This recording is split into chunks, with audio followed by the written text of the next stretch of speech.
Hey everybody, welcome back to my channel. This is Marissa if you are new here, and today I'm going to do a video. More evidence has come out about Miss Creepshow Freak over here, and I am going to show you what her college friend has come out with against her, and it's pretty damning. And now, you know I'm not really about that receipt life on this channel, but I just wanted to upload this quick video for you because you have got to see this. Let's just get right into it.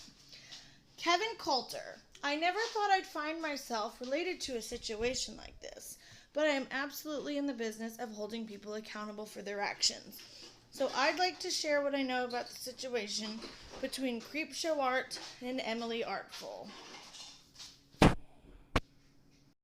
In the interest of preventing doxing, I'm not going to include any information that might put someone in danger. But if it becomes necessary for either a court case or if things get wildly out of control, I can provide more specifics. This is crazy, you guys. Like, more stuff is coming out, and I wanted to give her kind of the benefit of the doubt, but more and more it's looking like she was just doing this herself.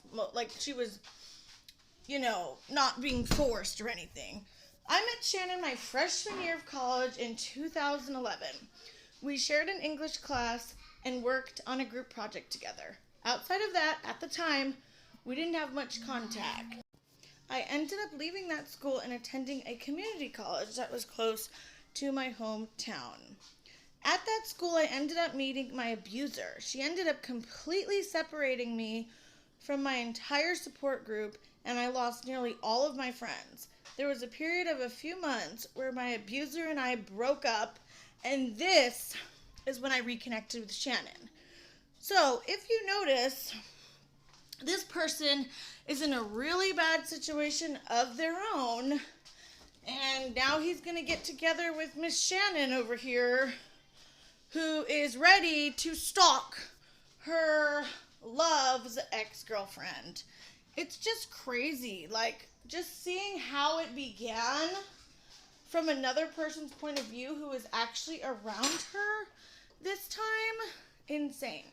Shannon ended up at the same community college, saw me on campus, and stopped to say hi. I was desperate to make new friends.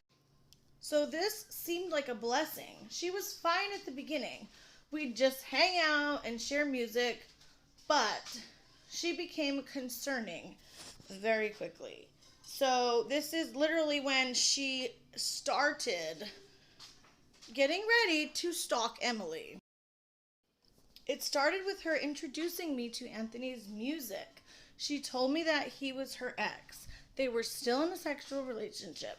The way he treated her seemed very unhealthy, and I told her as such.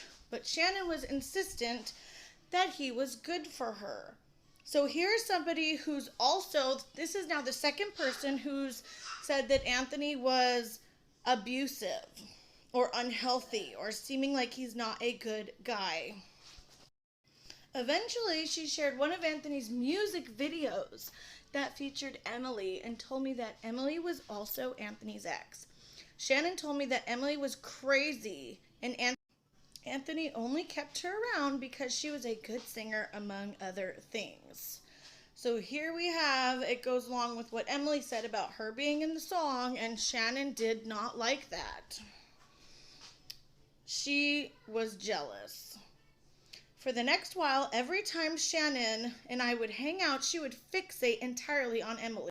She would fixate. She would point out all of what she perceived as Emily's flaws. Would talk about how all of her tattoos were related to Anthony somehow. Everything she could do to put her down. Here's like the hatred is building and building, people. This is insane.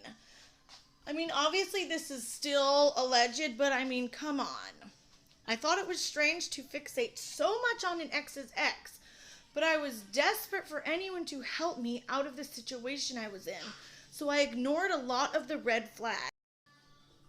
I haven't really been able to forgive myself for that, especially considering what came next. So this is going to be where she literally starts harassing and cyber-stalking Emily right in front of Kevin's eyes. Shannon began to cyber-stalk Emily, first by finding her YouTube page. She shared videos with me, and I naively thought that was harmless, and it would go no further. But Shannon started looking for her home address, her phone number, or any other info she could find. She was trying to find her actual personal address and where she lived. This is crazy. Man, it's really crazy seeing it from somebody else's point of view who was there. Shannon told me how she had plans to harass Emily, either by sending her letters or prank calling her home, how she planned to leave hate messages on her videos or DM her from burner accounts to spread hate. And this is when I began to distance myself. The distance led me back to my abuser, which is a whole different story, but one of my last interactions with Shannon was her proudly showing me that Emily had posted a video about closing her YouTube channel because of the harassment she was receiving. I mean, do you guys think this is real? Tell me below. Emily talked about how much it hurt to lose something that was important to her, but she was so anxious and in pain from the targeted harassment. I felt guilty since that day. I didn't do anything sooner. I didn't go to the police or at least attempt to talk with Shannon. You know, you could see this guy feels horrible. Over the years, I would occasionally receive cryptic messages from Shannon at weird hours of the night, an emoji or a greeting, and I blocked her. Since then, I've deleted or rebranded my online presence to avoid my abuser. But about a year ago, Shannon found all my new accounts and added me with no contact. I used this as an opportunity to confront her for what she did. And then he said, there's screenshots. I made it a habit to screenshot my actions because my abuser had recently begun to spread incredibly harmful rumors about me. I don't have screenshots of her response because the account has been deleted. Victoria referenced in that screenshot is my abuser. I use language that includes myself in the past actions because he didn't want to get targeted. Okay, I am not going to read this whole thing. You guys are going to have to pause if you want to read this. But pretty much, he's claiming that he messaged her and is, confronting her about what happened and, stuff like that. So you can read this. He's deleted his Facebook. Shannon's response was to brush off accountability, saying we were just dumb kids. She also insisted that she found me naturally, which didn't make sense as we had no similar circles. She immediately said she would block me so I didn't have to be concerned about her, which didn't seem like an action a guiltless person would take. I thought it was over. I didn't know how much she was doing to hurt other people. I don't even know. This is crazy, and I know I keep saying that, but it's crazy. If it becomes necessary, I can reopen my Facebook, download data there. He has more evidence of her behavior. So, what do you guys think? I also want to show you this other interesting screenshot coming up that somebody sent saying multiple others are confirming that Shannon and Anthony share a phone and have for a long time. I've only known her a year and some change. She told us this herself on multiple occasions.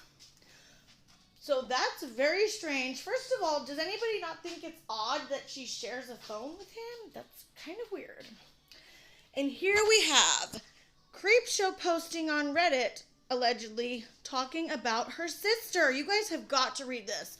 Literally, she's saying her sister is selfish. She was saying her sister called her racist. The third person now who says Anthony is abusive and unhealthy, and she doesn't want to listen. Her sister was saying it makes sense why her sister was a target on LolCow.